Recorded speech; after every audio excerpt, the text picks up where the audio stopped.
और विष्णु यज्ञ विच ये 17वां विष्णु यज्ञ है। लगातार 2006 को पहला यज्ञ होया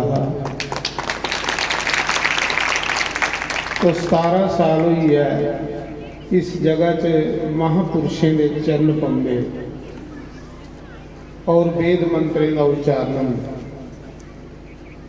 तीर्थ बनते गए संगतें के चरने लगने। तीर्थ बड़ा नहीं है, संत लोग बड़े होंगे। स्वामी और सुना दे कि राती 9:30 बजे मैं स्वामी का दरवाजा खड़काया, उसले सारे सुते रहे, लाइटां करी उड़ियां स्वामियों ने। तो मैं राती 9:30 बजे इनके चरने च पुजा और इन्हें बड़ा मान दिता, बड़ी इज्जत दी। जिन्ना भी अंदर कपट हो इनके दर्शन करिए दूर हुई। सचमुच जिन्ना बंदा संगते को दूर हो इन्ना मैला होगा। मैं अपना अनुभव किया। पर जियां जियां बंदा उनके कोल पुजदा जाग, कुछ दर्शने करने कपट कड्ढी उड़ते, कुछ बानी करने कड्ढी उड़ते। तो स्वामियों ने सेहत ठीक नहीं होंदे हुए भी जिसले आए तो आखन लगे भी जाना महाराज जे तुम चली है ना तो मैं रोज संगत की आखना स्वामियों ने आना, स्वामियों ने आना। उन्हें आखना झूठ मार दे। तो साड़ी प्रार्थना इन्हें सुनी, अगले 10 मिनट टाइम देंगे। पर देखो आखदे स्रोता अच्छे हो ना तो भगता का भी मन लगी जाता। उस स्रोता अच्छे है तो स्वामियों ने 10 मिनट नहीं 1.5 घंटा समय दे उड़िया। थोड़ी उन्हें बड़ी तारीफ भी की। तो मैं दिला च विचार किया, वो मूर्खा चली पिया तू रब की मनाण, पर रब की मनाने का तरीका तो पहले संतें की मना। रब तो मनिया नहीं जाता जब तक संत नहीं मनन। इन्हें मना च सोचा मैं वो बेवकूफा डायरैक्ट रब को जागा कदे भी नहीं पुजी सकता तू। तो ना अज ताड़ी कोई पुजा दसो जी, अज ताड़ी कोई पुजा हो। मीरा संते दे झूठे भांडे मांजदी ते पिलनी संते दे रस्ते सोचदी। सहजो भाई सुना दे महाराज। तो मैं दिला च विचार किया, मूर्खा रही अगर इस संसार च तेरा अहंकार तू भी डोबी उड़ गई, तेरा अहंकार तू भी इत्थे गए खज्जल गर्ग। चल पहले संते को माफी मंग, संते दे चरण सू, संते की धूड़ मत्थे ला। जिस दिन तेरे पर संत खुश होइए उस दिन तू भी रब ही खुश करने की लोड़ नहीं। तो मेरा ये लक्ष्य होंगे कि इस बारी मैं हर एक संत के को माफी मंगी जाइए, चरने के विच बहिए कि महाराज मेरे अपराध माफ करियो, क्योंकि मैं क्रिस्ती बंदा। क्रिस्ती बंदे के अंदर कई किस्म दी लालसा होंदियां ने, कामना होंदियां ने। तो साढ़े अवगुण नहीं दिखियो, साढ़े ऐब नहीं दिखियो। तुस साधु लोग हो, महापुरुष लोग हो। जे तुस भी साढ़े ऐब दिखते रहे तो सानू पापियां कौन किनारे ला। ठीक है कि नहीं? तो सज्जनों इको के जिसले भी सारे शास्त्र फरोलिए देखिया तो मेरी इको चीज लगा कि जिन संत खुश कर लिया उन्हें रब खुश कर लिया। जेदे को संत खुश नहीं होया उहदे कोलों रब कदे भी खुश नहीं हो सकता। तो साढ़े स्वामियों ने बहुत मान दिता है, बड़ी इज्जत दी है। इन्नी मिगी खरे 17 साल की नहीं मिली हो, सच आखना। क्योंकि साधु का जोड़ा इदा होंगे ना बड़ा के नरम जिहा होंगे, बड़ा नरम। देखो 1 सेकंड च खुश हो जाती। उहे काकत सुंड जिसी लोमस मुनी सराफ दिया देना जा कां बनिया तो उहे लोमस मुनी 2 मिनट च खुश हो आखा जा तुझे इस जोनी च आराम मिल। देखो साधु की ले होंगे, साधुओं का गुस्सा भी, साधुओं का आशीर्वाद भी बंदे का कल्याण करी उड़दा।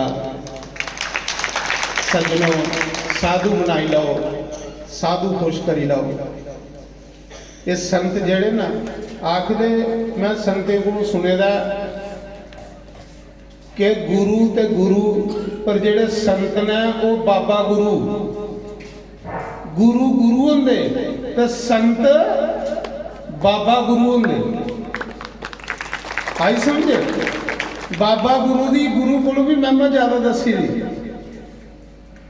संत संत होंदे। तीर्थराज प्रयाग मैं सुनिया संते को कल्पवास किया उत्थे, तो उत्थे मैं ये संते की महिमा सुनी। भी आख्यो जिन बंदे ने हिरदा मैला रखिया सज्जनों रही रही संसार च, संते अगे खोली हिरदा रखी उड़ो महाराज ये मेरे अंदर पापी, ये मेरे अंदर कपटी, मेरे मिगी संभालो, मिगी पार लाओ, क्योंकि मैं आपूआ नहीं लगी सकता। जे मैं आपू लगने छोड़ा होंदा तो मैं थोड़ी शर्म च भी आऊंगा, तो मिगी तुसें पार लाना है। जिले उनके उपर तुस सोड़ी उड़ गए होना सज्जनों, रब कोलों भी ज्यादा दयालु संत हुंदे ने। रब कोलों उन्हें आखेदा मोती आदि सनत कर जाने। भगवान ने आपको आखेदा भी मिगी तो तुस मनो, पर मेरे को ज्यादा संते की मनियो। हरि सेव से संत सेव सत कोटि आदि जान। सत कोटि हरि की सेवा करो, संते की सेवा सत सत कोटि 100 गुना ज्यादा होंगी। सत को 100 की आखदे। तो मैं आख्यो बेवकूफा तेरा अंकार तू इत्थे के तेरा इन खजल करते रहना बड़ी मुश्किल मनुष्य जन्मी मिलेगा। सज्जनों धन्यवाद परमात्मा का जिन्हें इंसानी जामा दिते दा, लख लख बारी ओदा शुक्रिया। ते ओदे कोलों ज़्यादा शुक्रिया स्वामी प्रकाशानंद होंदे जैसे महापुरुषों का, कि जिन्हें अपना बनाई लिया, जिन्हें अपना बनाई लिया। जिन्हें संत कुसाई अपना बनाई लैन कि ओदे लई रब दे घरां दे दरवाजे खुली हुंदे। तो महाराज देखो किन्ने खुश होने किस गल्ला कि सनातन धर्म का प्रचार हुआ। महाराज ने अपना जीवन जेड़ा ना पूरा सनातन धर्म लई कढ़िया।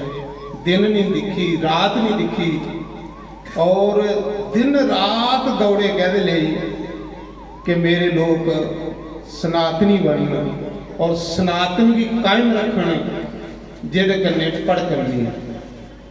तो सारा जीवन गुरु भी समर्पित करिए। बहुत ज़्यादा इन्हें मेहनत की, बड़ी ज़्यादा।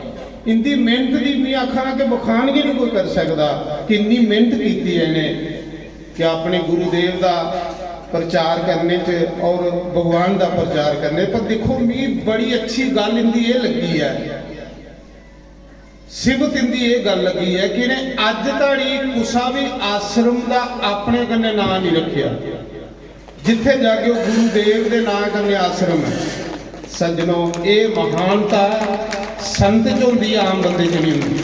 आम बंदा जोड़ा होंदा बाह बाह का भुखा होंदा, वो अपना नाम अगे चमकाई उड़ गए। पर उन्हें देखी लाओ गुरु इनका नाम रामेश्वर दास, रामेश्वर धाम। जिथे जाओ गुरु महाराज की चर्चा, गुरु महाराज की चर्चा। तो सज्जनों इनकी गुरु भक्ति लख बारी प्रणाम, करोड़ बारी प्रणाम। तो इस करिए सारे अपराध माफ करियो। मैं अपनी तरफा सारी संगत की तरफा महाराज स्वामी श्री उनका बड़ा बड़ा धन्यवाद करूँ कि जिन्हें अपना ठीक नहीं होंगे कीमती समा कढ़िए तो इन्नी वो की है। हूँ साढ़े शामगिरी और बोलोगे मैं 10 मिनट बाद आया, फिर तुसें अगली सूचना देंगे।